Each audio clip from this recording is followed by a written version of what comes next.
بسم الله الرحمن الرحيم. ياسين والقرآن الحكيم إنك لمن المرسلين على صراط مستقيم تنزيل العزيز الرحيم لتنذر قوما ما أنذر آباؤهم فهم غافلون لقد حق القول على أكثرهم فهم لا يؤمنون إنا جعلنا في أعناقهم أغلالا فهي إلى الأذقان فهم مقمحون وجعلنا من بين أيديهم سدا ومن خلفهم سدا فأغشيناهم فهم لا يبصرون وسواء عليهم أنذرتهم أم لم تنذرهم لا يؤمنون إنما تنذر من اتبع الذكر وخشي الرحمن بالغيب فبشره بمغفرة وأجر كريم إنا نحن نحيي الموتى ونكتب ما قدموا وآثارهم وكل شيء أحصيناه في إمام مبين واضرب لهم مثلا أصحاب القرية إذ جاءها المرسلون إذا أرسلنا إليهم اثنين فكذبوهما فعززنا بثالث فقالوا إنا إليكم مرسلون قالوا ما أنتم إلا بشر مثلنا وما أنزل الرحمن من شيء إن أنتم إلا تكذبون قالوا ربنا يعلم إنا إليكم لمرسلون وما علينا إلا البلاغ المبين قالوا إنا تطيرنا بكم لئن لم تنتهوا لنرجمنكم وليمسنكم منا عذاب أليم قالوا طائركم معكم أئن ذكرتم بل أنتم قوم مسرفون وجاء من أقصى المدينة رجل يسعى قال يا قوم اتبعوا المرسلين اتبعوا من لا يسألكم أجرا وهم مهتدون وما لي لا أعبد الذي فطرني وإليه ترجعون أتخذ من دونه آلهة إن يردني الرحمن بضر لا تغن عني شفاعتهم شيئا ولا ينقذون إني إذا لفي ضلال مبين إني آمنت بربكم فاسمعون قيل ادخل الجنة قال يا ليت قومي يعلمون بما غفر لي ربي وجعلني من المكرمين وما أنزلنا على قومه من بعده من جود من السماء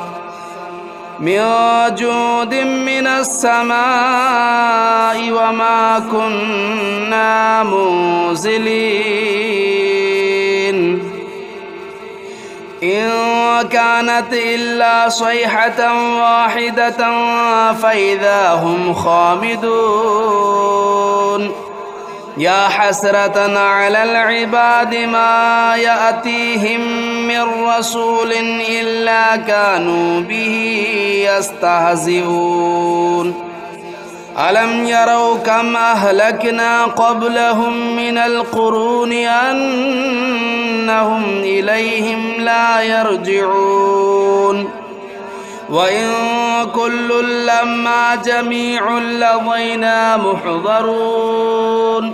وآية لهم الأرض الميتة أحييناها وأخرجنا منها حبا فمنه يأكلون وجعلنا فيها جنات من نخيل وأعناب وفجرنا فيها من العيون ليأكلوا من ثمره وما عملته أيديهم أفلا يشكرون سبحان الذي خلق الأزواج كلها مما تنبت الأرض ومن أنفسهم ومما لا يعلمون وآية لهم الليل نسلخ منه النهار فإذا هم مظلمون والشمس تجري لمستقر لها ذلك تقدير العزيز العليم والقمر قدرناه منازل حتى عاد كالعرجون القديم لا الشمس ينبغي لها أن تدرك القمر ولا الليل سابق النهار وكل في فلك يسبحون وآية لهم أنا حملنا ذريتهم في الفلك المشحون وخلقنا لهم من مثله ما يركبون وإن نشأ نغرقهم فلا صريخ لهم ولا هم ينقذون إلا رحمة منا ومتاعا إلى حين وإذا قيل لهم اتقوا ما بين أيديكم وما خلفكم لعلكم ترحمون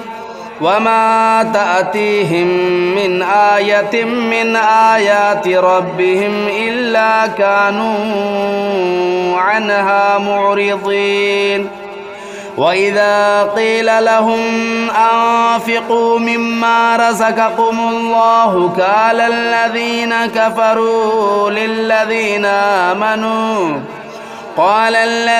كفروا للذين آمنوا ونطعم من لو يشاء الله أطعمه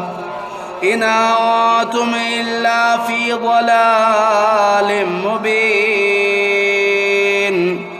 ويقولون متى هذا الوعد إن كنتم صادقين ما ينظرون إلا صيحة واحدة تأخذهم وهم يخصمون فلا يستطيعون توصية ولا إلى أهلهم يرجعون ونفخ في الصور فإذا هم من الأجداث إلى ربهم ينسلون قالوا يا ويلنا من بعثنا من مرقدنا هذا ما وعد الرحمن وصدق المرسلون إن كانت إلا صيحة واحدة فإذا هم جميع لدينا محضرون فاليوم لا تظلم نفس شيئا ولا تجزون إلا ما كنتم تعملون إن أصحاب الجنة اليوم في شغل فاكهون هم وأزواجهم في ظلال على الأرائك متكئون لهم فيها فاكهة ولهم ما يدعون سلام قولا من رب رحيم وامتازوا اليوم أيها المجرمون ألم أعهد إليكم يا بني آدم ألا تعبدوا الشيطان إنه لكم عدو مبين وأن اعبدوني هذا صراط مستقيم ولقد أضل منكم جبلا كثيرا أفلم تكونوا تعقلون هذه جهنم التي كنتم توعدون اصلوها اليوم بما كنتم تكفرون اليوم نختم على أفواههم وتكلمنا أيديهم وتشهد أرجلهم بما كانوا يكسبون ولو نشاء لطمسنا على أعينهم فاستبقوا الصراط فأنى يبصرون ولو نشاء لمسخناهم على مكانتهم فما استطاعوا مضيا ولا يرجعون ومن نعمره ننكسه في الخلق أفلا يعقلون وما علمناه الشعر وما ينبغي له إن هو إلا ذكر وقرآن مبين لينذر من كان حيا ويحق القول على الكافرين أولم يروا أنا خلقنا لهم مما عملت أيدينا أنعاما فهم لا مالكون وذللناها لهم فمنها ركوبهم ومنها يأكلون ولهم فيها منافع ومشارب أفلا يشكرون واتخذوا من دون الله آلهة لعلهم ينصرون لا يستطيعون نصرهم وهم لهم جند محضرون فلا يحزنك قولهم إنا نعلم ما يسرون وما يعلنون أولم ير الإنسان أنا خلقناه من نطفة فإذا هو خصيم مبين وضرب لنا مثلا ونسي خلقه قال من يحيي العظام وهي رميم قل يحييها الذي أنشأها أول مرة وهو بكل خلق عليم الذي جعل لكم من الشجر الأخضر نارا فإذا أنتم منه توقدون أوليس الذي خلق السماوات والأرض بقادر على أن يخلق مثلهم بلى وهو الخلاق العليم إنما أمره إذا أراد شيئا أن يقول له كن فيكون فسبحان الذي بيده ملكوت كل شيء وإليه ترجعون بسم الله الرحمن الرحيم الرحمن علم القرآن خلق الإنسان علمه البيان الشمس والقمر بحسبان والنجم والشجر يسجدان والسماء رفعها ووضع الميزان ألا تطغوا في الميزان وأقيموا الوزن بالقسط ولا تخسروا الميزان والأرض وضعها للأنام فيها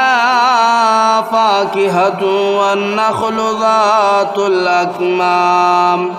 والحب ذو العصف والريحان فبأي آلاء ربكما تكذبان خلق الإنسان من صلصال كالفخار وخلق الجان من مارج من نار فبأي آلاء ربكما تكذبان رب المشرقين ورب المغربين فبأي آلاء ربكما تكذبان مرج البحرين يلتقيان بينهما برزخ لا يبغيان فبأي آلاء ربكما تكذبان يخرج منهما اللؤلؤ والمرجان فبأي آلاء ربكما تكذبان وله الجوار المنشآت في البحر كالأعلام فبأي آلاء ربكما تكذبان كل من عليها فان ويبقى وجه ربك ذو الجلال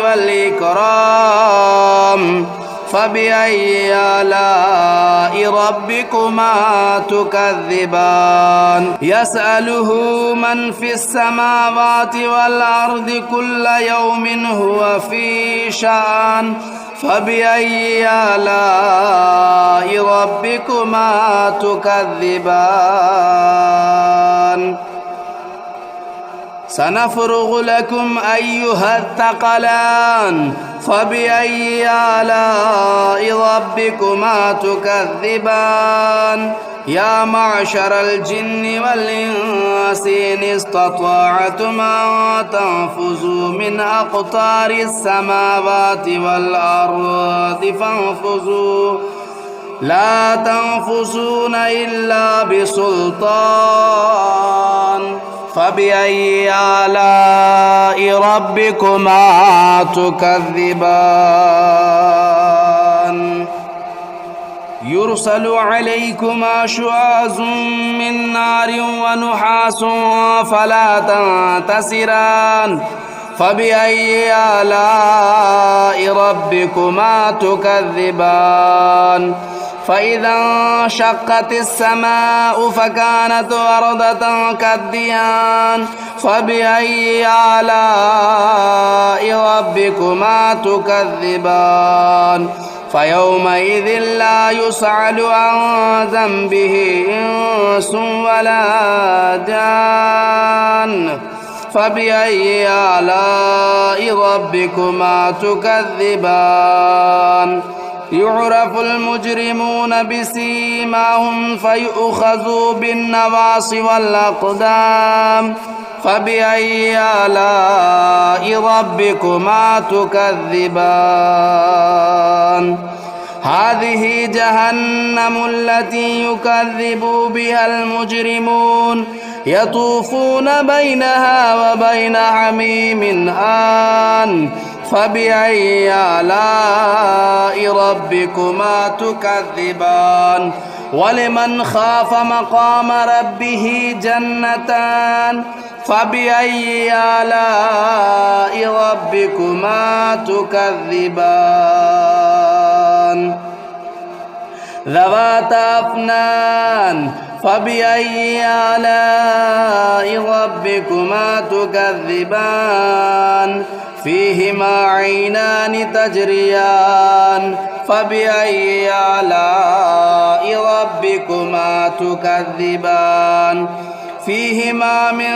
كل فاكهة زوجان فبأي آلاء ربكما تكذبان متكئين على فرش بطائنها من استبرق وجنى الجنتين دان فبأي آلاء ربكما تكذبان فيهن قاصرات الطرف لم يطمثهن إنس قبلهم ولا جان فبأي آلاء ربكما تكذبان كأنهن الياقوت والمرجان فبأي آلاء ربكما تكذبان هل جزاء الإحسان إلا الإحسان فبأي آلاء ربكما تكذبان ومن دونهما جنتان فبأي آلاء ربكما تكذبان مدهامتان فبأي آلاء ربكما تكذبان فيهما عينان نضاختان فبأي آلاء ربكما تكذبان فيهما فاكهة والنخل والرمان فبأي آلاء ربكما تكذبان فيهن خيرات حسان فبأي آلاء ربكما تكذبان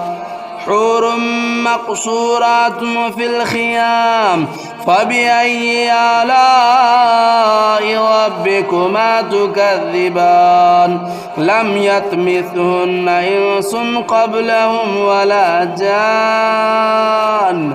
فبأي آلاء ربكما تكذبان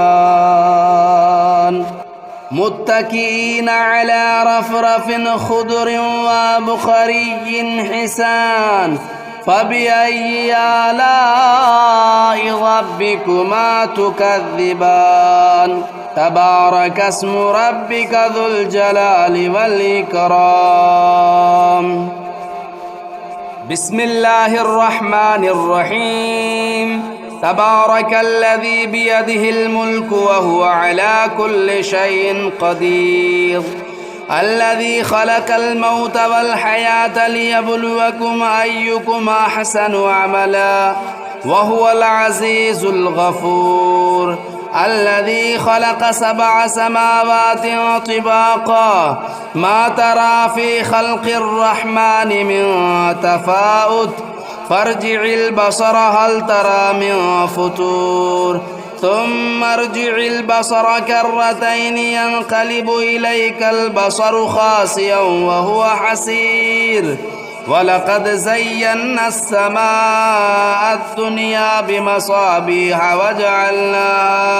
وجعلناها رجوما للشياطين وأعتدنا لهم عذاب السعير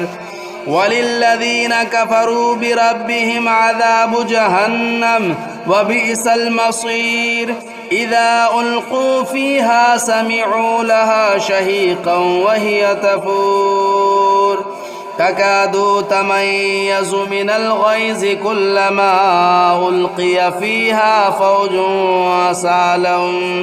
سألهم خزنتها ألم يأتكم نذير قالوا بلى قد جاءنا نذير فكذبنا وقلنا ما نزل الله من شيء إن أنتم إلا في ضلال كبير وقالوا لو كنا نسمع أو نعقل ما كنا في أصحاب السعير فاعترفوا بذنبهم فسحقا لأصحاب السعير إن الذين يخشون ربهم بالغيب لهم مغفرة وأجر كبير وأسروا قولكم أو اجهروا به إنه عليم بذات الصدور ألا يعلم من خلق وهو اللطيف الخبير هو الذي جعل لكم الأرض ذلولا فامشوا في مناكبها وكلوا من رزقه وإليه النشور أأمنتم من في السماء أن يخسف بكم الأرض فإذا هي تمور أم أمنتم من في السماء أن يرسل عليكم حاصبا فستعلمون كيف نذير ولقد كذب الذين من قبلهم فكيف كان نكير أولم يروا إلى الطير فوقهم صافات ويقبضن ما يمسكهن إلا الرحمن إنه بكل شيء بصير أمن هذا الذي هو جند لكم ينصركم من دون الرحمن إن الكافرون إلا في غرور أمن هذا الذي يرزقكم إن أمسك رزقه بل لجوا في عتو ونفور أفمن يمشي مكبا على وجهه أهدى أمن يمشي سويا على صراط مستقيم قل هو الذي أنشأكم وجعل لكم السمع والأبصار والأفئدة قليلا ما تشكرون قل هو الذي ذرأكم في الأرض وإليه تهشرون ويقولون متى هذا الوعد إن كنتم صادقين قل إنما العلم عند الله وإنما أنا نذير مبين فلما رأوه زلفة سيئت وجوه الذين كفروا وقيل هذا الذي كنتم به تدعون قل أرأيتم إن أهلكني الله ومن معي أو رحمنا فمن يجير الكافرين من عذاب أليم قل هو الرحمن آمنا به وعليه توكلنا فستعلمون من هو في ضلال مبين